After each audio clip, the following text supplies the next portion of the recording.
Welcome back to the PreVetted Podcast, where we spotlight extraordinary people and remarkable talent reshaping our world. Today, I am joined by Logan Yonavjak, co-founder and CEO of the Founder Readiness Institute, where she's building a practical way to measure leadership readiness using behavioral science and people analytics. Logan sits as the intersection of talent, capital, and operations. She has helped founders and teams make better people decisions, from hiring to promotions, with a focus on reducing bias and improving decision quality. She's also built and worked with investor communities to impact aligned capital and led sustainability across real-world operations in sectors like agriculture, food, and natural infrastructure. Logan, welcome to the show. Thank you so much. It's great to be here. Honored to have you here today. So for people meeting you for the first time, can you tell us a little bit more about what you do?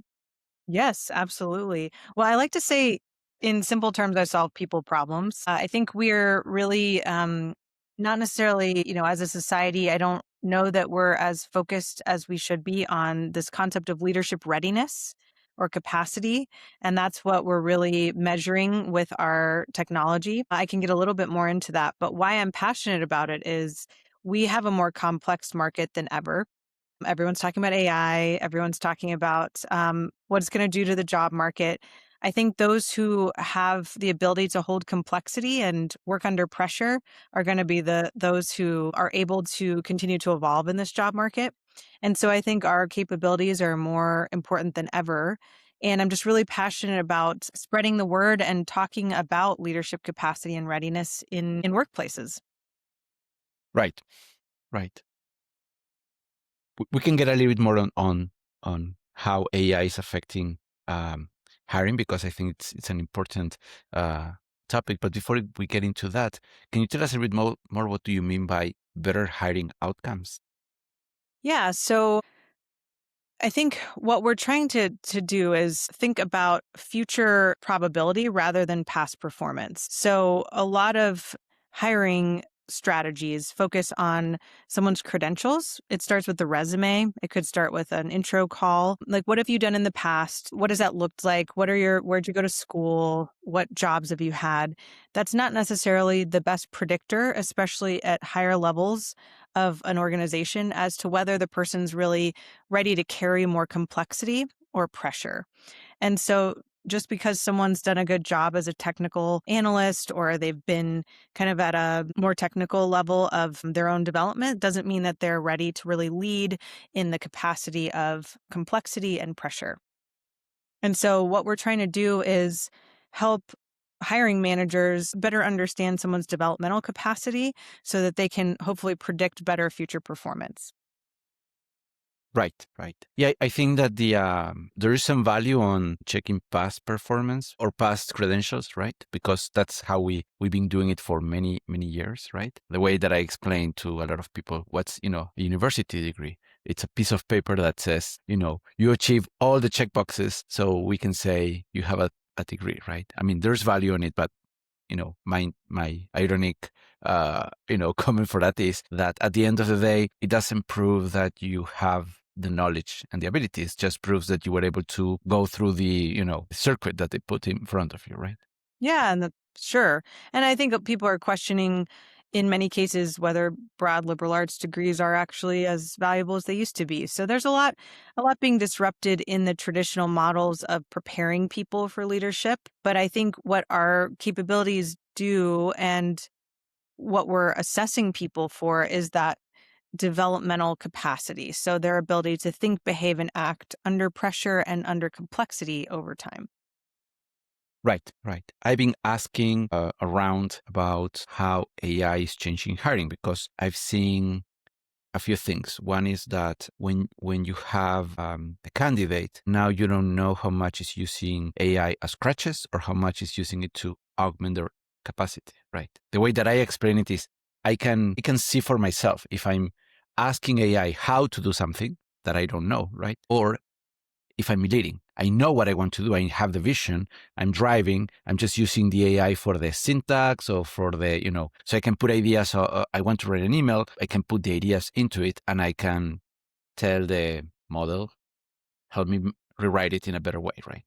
it's still me driving, it's still my ideas. But it's different if I say, hey, help me new email to, how should I hire? To give another example, right? And then whatever is going to give us, it's probably not the best, approach. And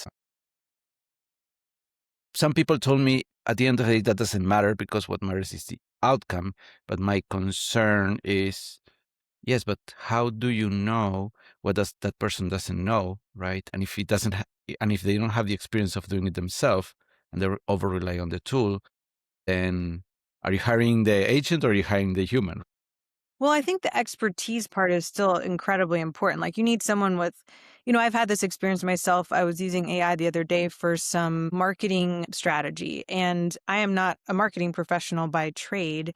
And the outputs it was giving me were so verbose and just complicated that I was starting to feel overwhelmed because I don't know how to evaluate the strategy that it's giving me because I don't have the pattern recognition of being a marketer. So I can only reference certain, guideposts like, Michael Simmons or Alex Harmozy on the sales side. I have frameworks that other people have developed I can feed into AI, but at the end of the day, I have to make the decision on how to take that information and do something with it.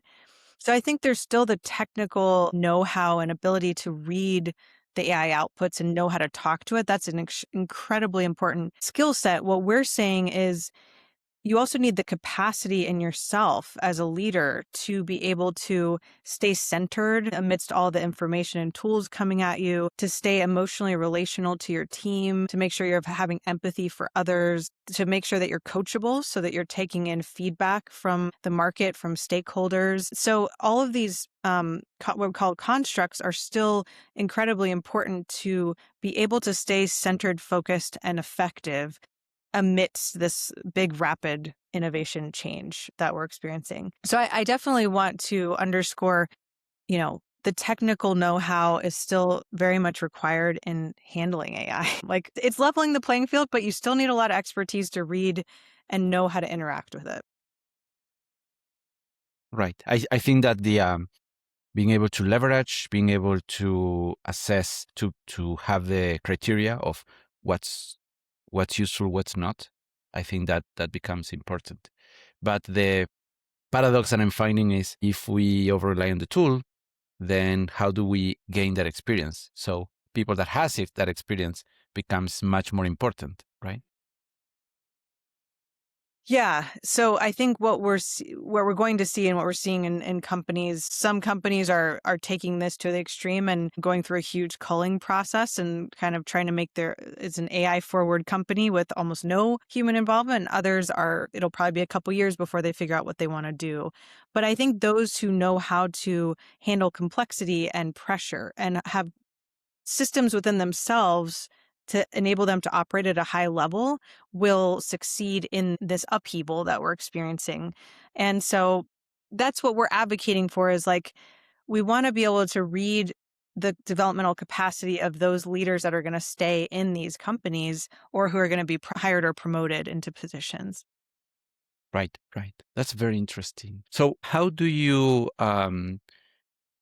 assess that with your platform? Yeah, so it sounds simple, but we've trained for months and months now. We've trained LLMs to be able to understand the patterns in the research that we are bringing to the table, which is a lot of adult developmental theory and understanding how people evolve under complexity over time and how they handle complexity. And so we take transcript data. It can be through a conversation we're having. It can be you presenting on a podcast or you doing an interview, you doing a TED Talk. And then we can take those transcripts and basically run a 6-dimensional assessment. We look at 6 different constructs and we provide everyone with an output. It gives like kind of 3 core areas to focus on. And that's just an immediate output you get from using our tool. So sit down and take an assessment, which takes about 45 minutes. Right. But go ahead.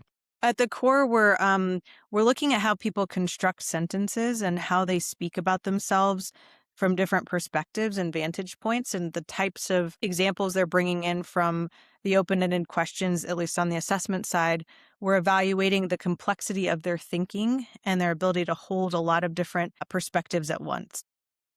Right. So, with the assessment, do you also provide coaching on how to help executives to do better?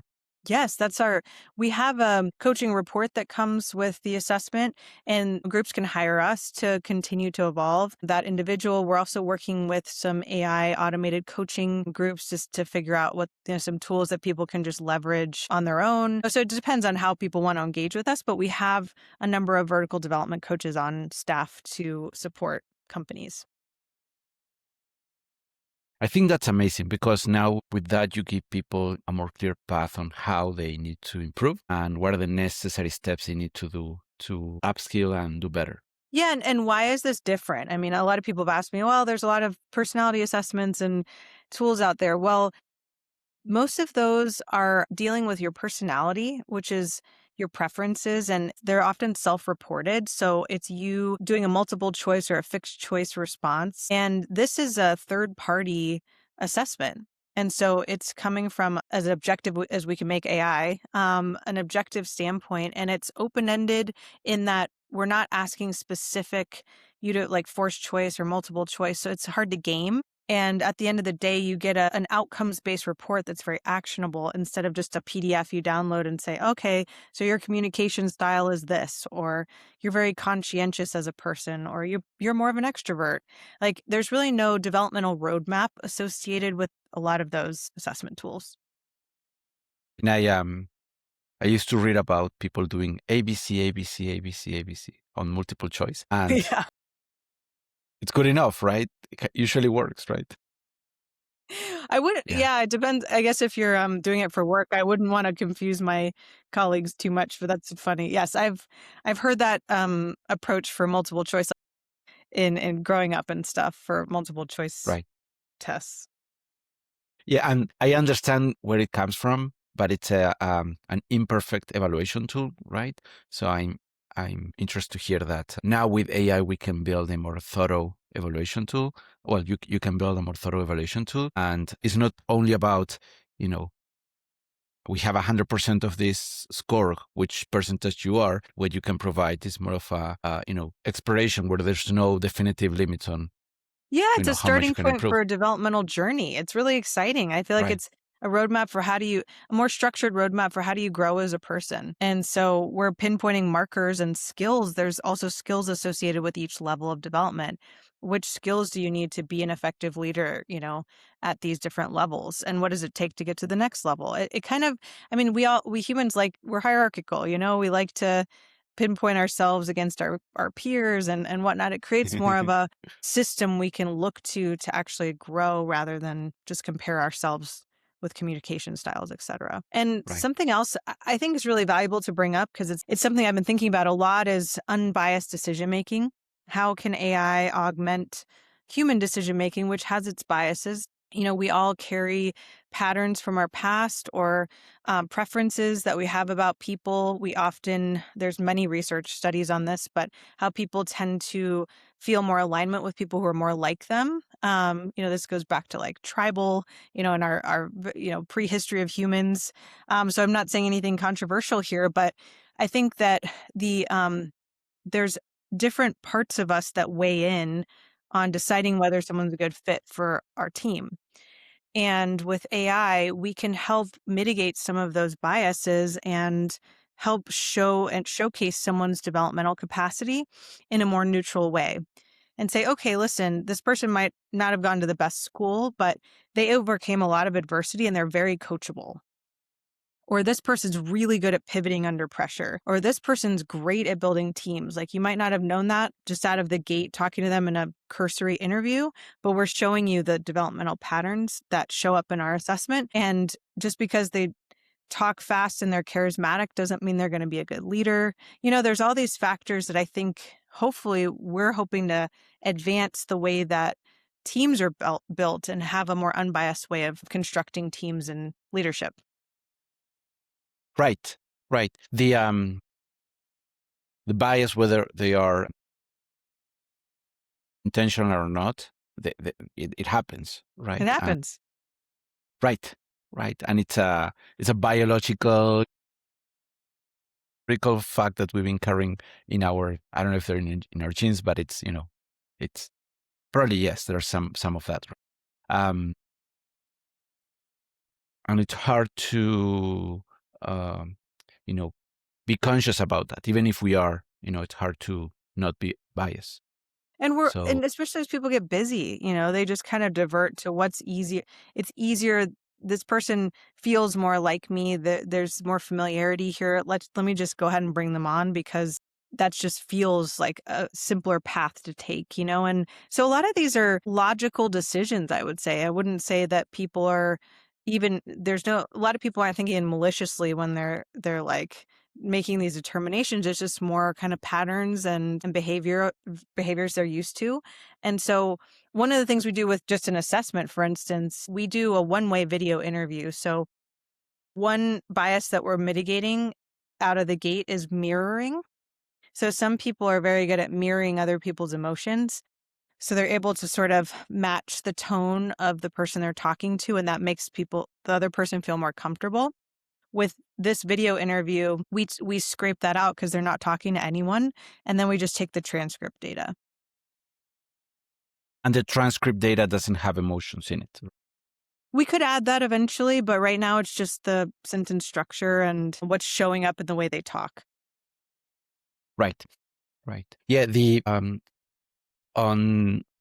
I've done multiple experiments on recruiting and hiring and selecting people. One of the experiments I did was to run a process where we would ask the candidates not to turn on the camera, Yeah, nice. the interviewers not to review or where we put the information without pictures. So that way it was just a voice, right? And see how much that would change their biases, right? Because kind of like a blind interview, right? Of sorts, right? Yes, you're already thinking that way. That's great. Eventually, we went back to video because we wanted to gauge empathy and quality of communication. One of the things that I learned on that process is that at the end of the day, we can do many checks, but at the end of the day, we want to work with that. We want to simulate the working environment as closely as possible. So by the time we get our technical interviewers, we evaluate mostly technical people, right? So by the time we get to the technical interviewers, they are just sharing a screen and they're talking about the code, right? So we have that blind bias on that step, right? And we try to reduce as much context as possible that we send through the stages, because I've seen that happen as well, where the notes of the first interviewer affect the second one and the third and so on, right? Yeah, So, wow. No, you've seen this firsthand, how the cascade of bias can happen. And I mean, something I'll say about, you don't have to be at a high level of development. Like, in fact, at the higher levels of development, there's less people, right? It's not in equal distribution. It tends to level off in terms of the general population at about I would say at the highest levels, 5 and 6, you see almost like 5 to maybe 10% of the population. So it doesn't mean that you have to be at a high level of development to be effective in a role. It's just that with roles of higher complexity, you want people of higher levels of development. And so we're not saying it's bad if in one of the markers or one of the constructs you're low. It just means here's some areas for growth. And you, as a leader or hiring manager, you have to determine if that's okay in the role and the context you're in. right, it depends a lot on the requirements of the role. Yeah. Yeah. But I think people don't think about, especially with startup founders, when we started our company was to assist venture capitalists and early stage investors in making decisions about who to deploy capital to. One of the things we noticed is, I've noticed in my career is so many people want to start a company. They think, and especially now it's like, oh, I'm sick of working for people. I'm going to start my own company. But the role of CEO or founder of a startup is really complex. Like, you have to have so much tolerance for uncertainty. You have to really know how to manage yourself under extreme stress, especially if you bring on outside capital or if you're putting in your own money and sales aren't happening. Like there's so many things that can go wrong. I often think people don't know themselves well enough, or they haven't thought about their developmental capacity in the context of doing something risky like that. 65% of startups are failing because of people problems. That's a lot to do with people, I think, not knowing themselves enough to really do well starting a company. There's other factors, market factors, product market fit, timing, of course, but I think the people side is higher than we recognize.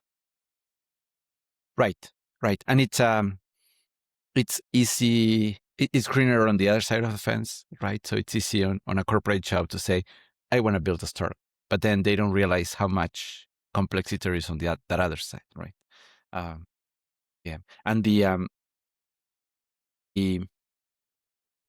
I realize after many years that there is that you need an emotional detachment to a certain level to, my startup is bootstrap, so I need to be able to see the company as if it wasn't mine, right? Yeah, Because that way you that can, detachment, yeah.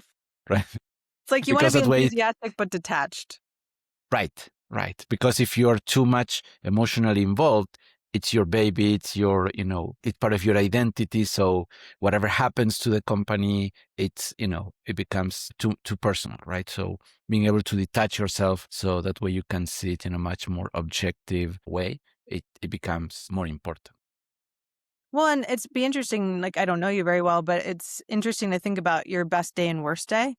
Like most days, you're probably good at that, right? You can probably, okay, I'm stay objective. But say you're going after a big client and you've been talking to them for months and then they say, no, actually, we want to go a different direction. You might be having a bad day, one of your bad days, and it's harder. So you fall back to a different developmental level. So we're measuring kind of the range of someone's capacity. We're not saying you're the same every day, but just to know the general band you sit in, like how extreme are some of those differences in your own behavior and how you show up. So I know for me, I'm mostly good at staying objective, but there have been some times in this journey where, my husband especially has heard me like very in a low point, and I certainly don't come across as like a very evolved version of myself, so. Right. Right. We're kind of diverting a little bit here, but I think it's an interesting conversation that you also talk about this idea of having an emotional support as a founder, or a leader and executive, because you need that emotional support to be able to be emotionally strong throughout the uncertainty, throughout the different situations that happens when you're whether managing a company or managing a team, right? So I think that becomes much more important. Well, something I like to talk about is physiological dysregulation. So when we're in a sympathetic nervous system state, it's very difficult to make executive function decisions. So if we're in a fight or flight or a freeze, I think there's other terminology people use, but if your nervous system is starting to become dysregulated, then you're going to make worse decisions. If you don't know how to stop that kind of fear-based decision-making process from happening, you're likely going to send a negative email or you're going to lash out at someone. There might be other things that happen. So a lot of what we're talking about is on the resilience piece is something we measure, is how do you create systems for yourself to get re-regulated after you get dysregulated?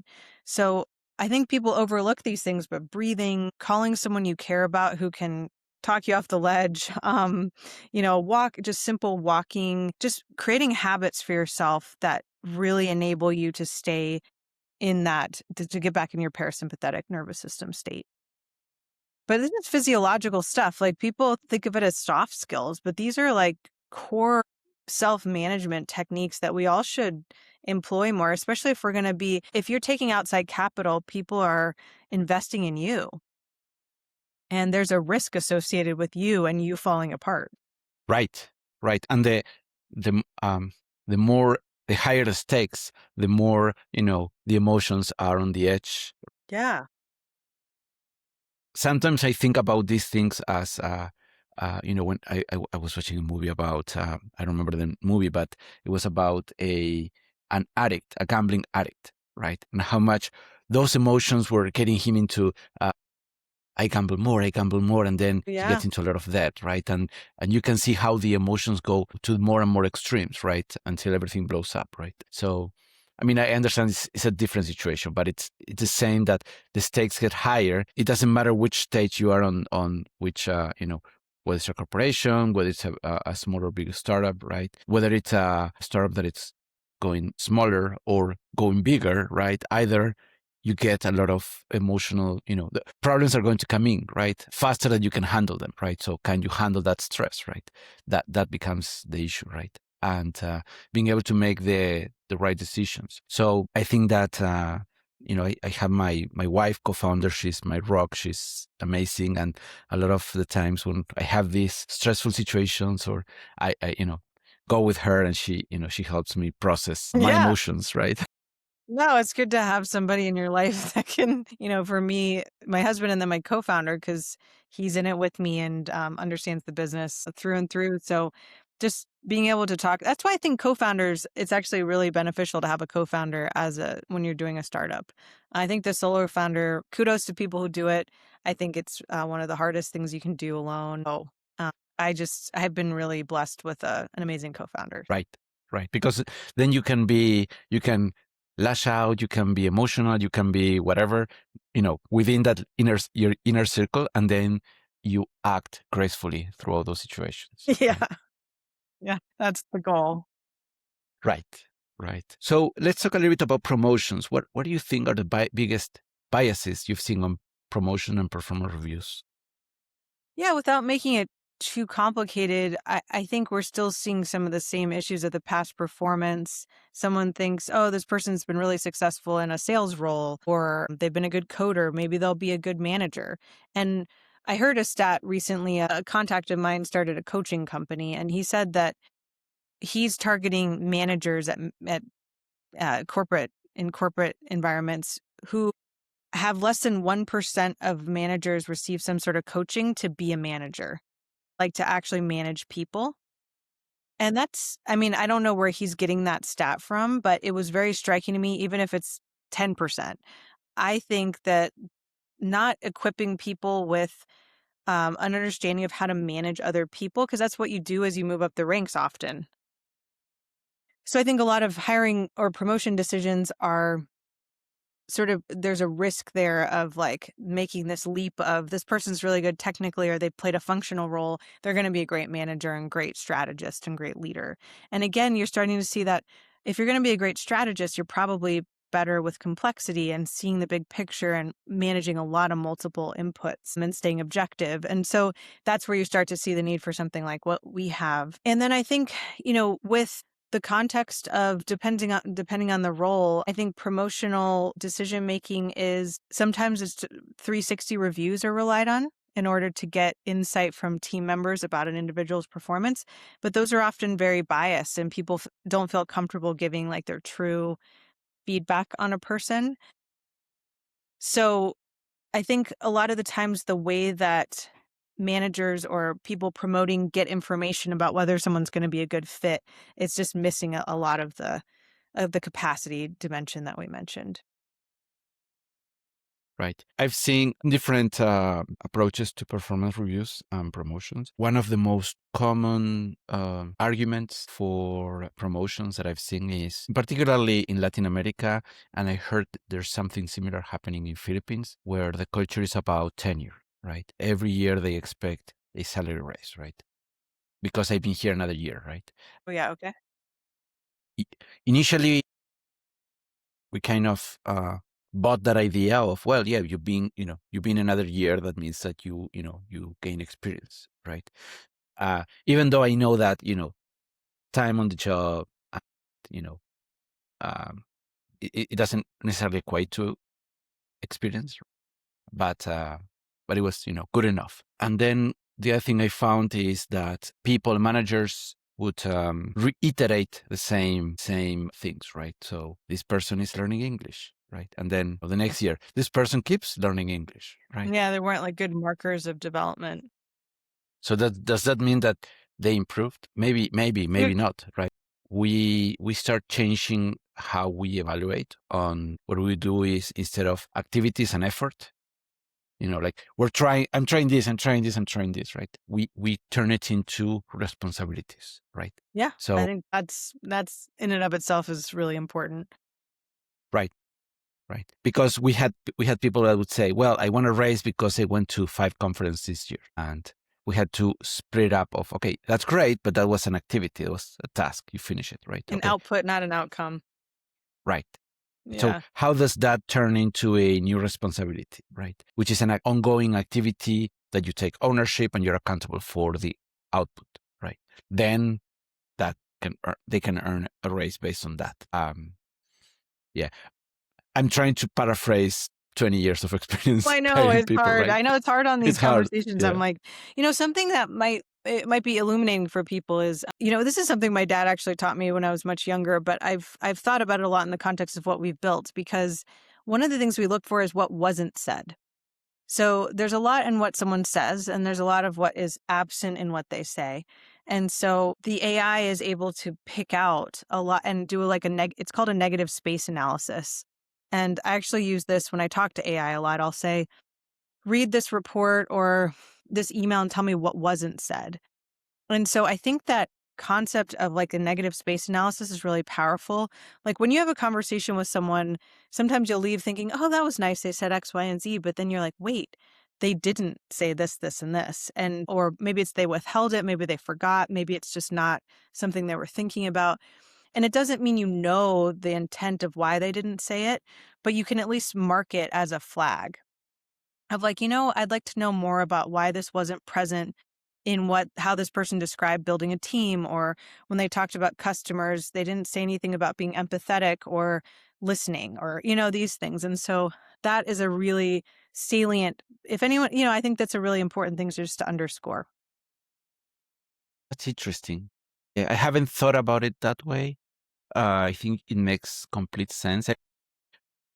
Non-compliant answers. I don't know if that's the right way to express it, but it's this idea of, somebody asks a question and then the answer doesn't answer the question, right? Right. But on the conversation, we move forward, right? Mm-hmm. We think that the person answered the question, right? Being able to pick up on that might be important on the interviews. Yeah.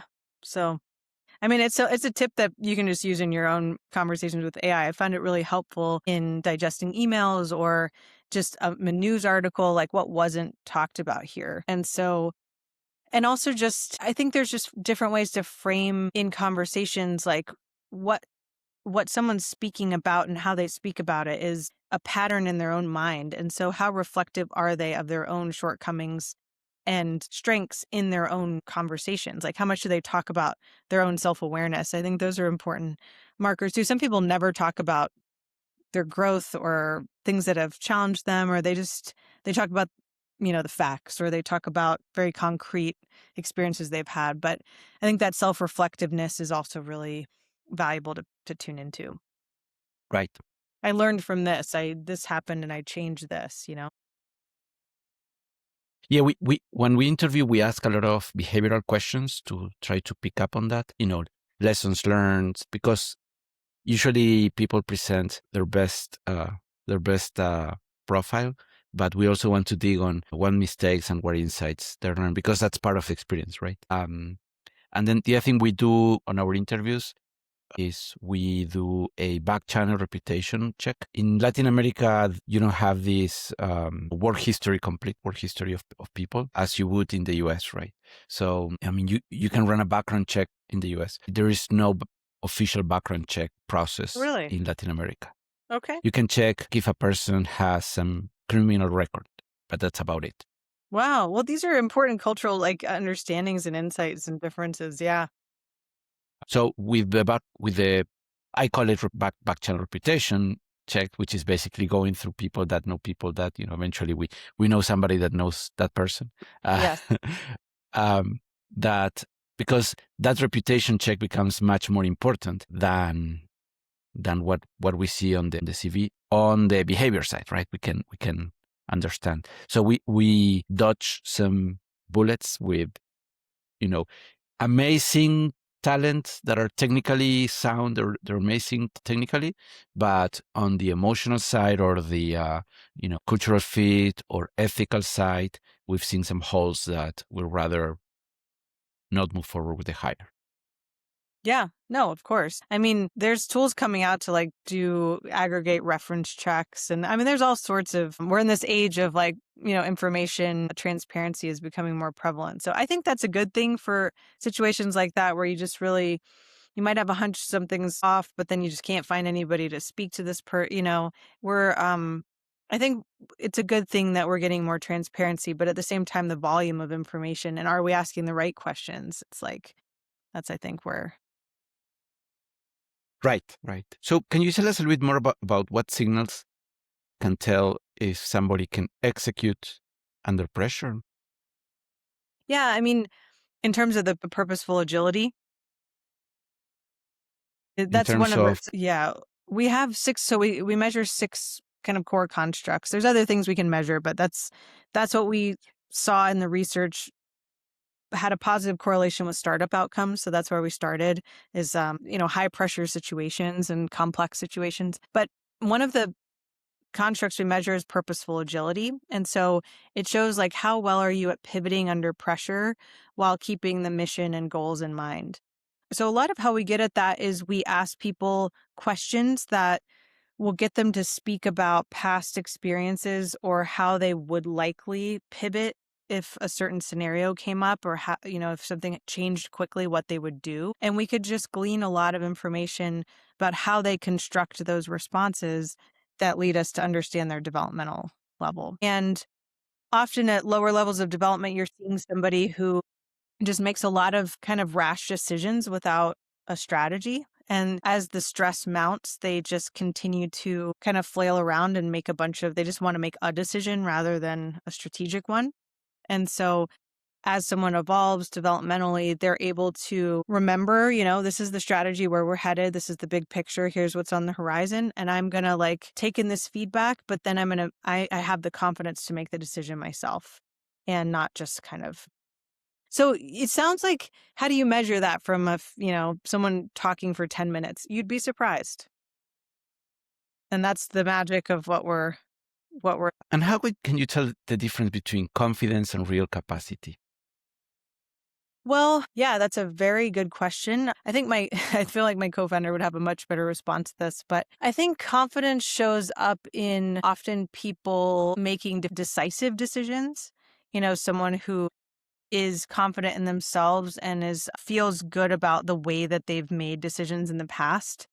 That's not necessarily that they made the right decisions or that people agreed with them or whatever, but there can be a confidence to, a person. But I think real capacity is one of the markers is whether you're taking in other people's feedback. Whether or not you use it is one thing, but if someone cites that they're listening to the market or customers or stakeholders, I think that's a really good sign that their capacity is going to be able to increase rather than just confidence. As a founder, it's a hard situation because you need to be stubborn enough to ignore the signals of the world, but then sensitive enough to pick and choose the ones that make sense for, because if you want to build something that wasn't built before, you have that vision, that dream, ignoring the people that says, oh, you cannot make it, or this is going to fail, or things like that. And then being able to figure it out, right? What actually works, right? Beyond the, the lean startup method that says validate, right? There is also a little bit of, pushing forward. There's a leap of faith when you're building. Well, I think sometimes too, people cling to what they think is, I think this happens with customer discovery when, the idea of a product versus what customer pain points you're actually solving. Once you talk to customers, they say, or is not my pain point. People who stay stuck to their original vision, that's a marker of a lower stage of development where it's like, no, this is what I'm solving for. And they're not really taking in what the market's saying. And so you can sort of pick that up on a defensiveness basis. It's like, how much did you stick to the original plan versus letting the outside world, letting that infuse your process, and how people describe how they made a decision and why tells you a lot about where they are. Right. And I remember the author of the Lean Startup, but he talks about this idea that the smarter the people are, the harder it is for them to validate their assumptions. So I think that what he's talking about is on the intellectual level, and what we're learning from you is that we also have to assess our emotional development, which becomes a much more accurate metric to evaluate how people will behave when building a startup. Yeah. Yeah. Yeah. I mean, I think that how people learn from their mistakes too, like when you ask them questions about to tell you how they learn from something, that says a lot about, where they are in their own development, how objective they are, how coachable, things like that. So there's a lot you can learn in just asking a few simple questions from people. But what we're doing is looking at bigger pattern. We're looking at a volume of data that gives you a more accurate representation of the person rather than just a few kind of individual questions. Right. And what advice would you give to founders that are looking to start hiring? I mean, the first one is to go through your platform, right? Yeah, I mean, I think it's good to look at your own. I would advise, taking our assessment or using our tools and platform to assess transcript data to learn about your own strengths and weaknesses so that you know what to bring on from, a team member. I know for me, I mean, there's many things about my co-founder that I appreciate, but he has, I would say that he's a lot more grounded in his he's a bit more of a perfectionist, and he tends to wait longer to release something or to want to test it out, whereas I'm much more let's pivot, let's throw some spaghetti at the wall. So I'm a better person to be out there talking to customers and iterating rather than building the product, because he'll kind of go and make it perfect. And so we have this dynamic where I get him to move and he gets to slow me down and say, hey, what about this legal issue? We need to pay attention to this particular bit of things. And so the detail orientation also. But yeah, I think knowing yourself first is you're going to make better hiring decisions when you know your own strengths and weaknesses. We do a similar dynamic with my wife and co-founder, where I'm more of a dreamer and she's more of a she's on she's the CFO, so she does the finance. So if sometimes we have to make a decision, the way I explain it is, on the finance side we're never going to take any risks, right? So if we go in the dreamer side, we're going to take too many risks, and either is not good, right? So we balance each other, yeah, and we've been able to. I think we've been able to make better decisions when we took it from these two perspectives, right? Yeah, absolutely. And it's hard because it's so close to our egos, right? So being able to have that level of vulnerability, and Yeah. I mean, it sounds like you've been very thoughtful about your own team development and hiring processes and tried a lot of experiments, and it's good. I don't come across a lot of people who've been that thoughtful about their own process. So it shows you're highly coachable. thank you, I appreciate the compliment. Yeah. It's it's those things that we're talking about. It's easy to say in retrospect after you've been through that Mm-hmm. many experiences, right? But it's hard to actually get to that level of insights, right? So I truly appreciate the compliment. Are there any habits that founders should follow in order to become better leaders? Any habits? Well, I just highly recommend developing systems to handle stress. I mean, everyone talks about stress and everyone's stressed. I mean, it's kind of a cliche, but I think the more you can train your nervous system to take pauses before making, rash decisions or thinking, like if you're starting to feel like negative thoughts are coming in, just having a process to step back, do some breathing exercises, and see it as a risk management capability, like a system that you need to put in place to manage your own personal risk. I think I just want people to take that more seriously. Like I do a lot days on my best days. I get up at 5:30 and I have some time to myself. I have a small daughter, and I find that just sets the tone for the entire day if I'm able to just take some breathing room for myself. So I think personal habits and who you surround yourself with is incredibly important. I think it's really good. This is just a kind of a random suggestion, but I wouldn't talk to people about things you're building who haven't been successful in doing it themselves.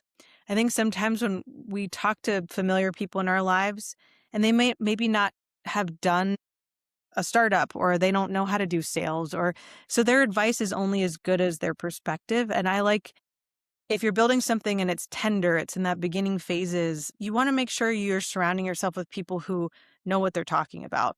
So you don't just get a bunch of naysayers because that can really influence your mindset. And your mindset is what you're betting on being able to grow your business. That's just something I've learned over the years. I really try not to share difficult moments with people who don't understand what I'm building. Yeah, I think that becomes important. If you're talking to the wrong people, well, not wrong, but they're talking out. Your drinking buddies don't have the experience of building a company, right? So yeah, you can talk about other stuff, but not that. Yeah, exactly. Exactly. Logan, we're running out of time. I truly appreciate you being here today. We learned a lot. Any final remarks before we wrap it up?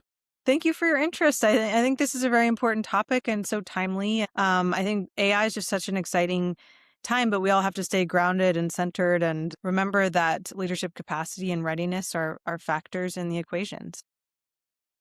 Amazing. Amazing. Looking forward, what would you take the platform next? Yeah. Thank you Thank so you for much. being here today. All right.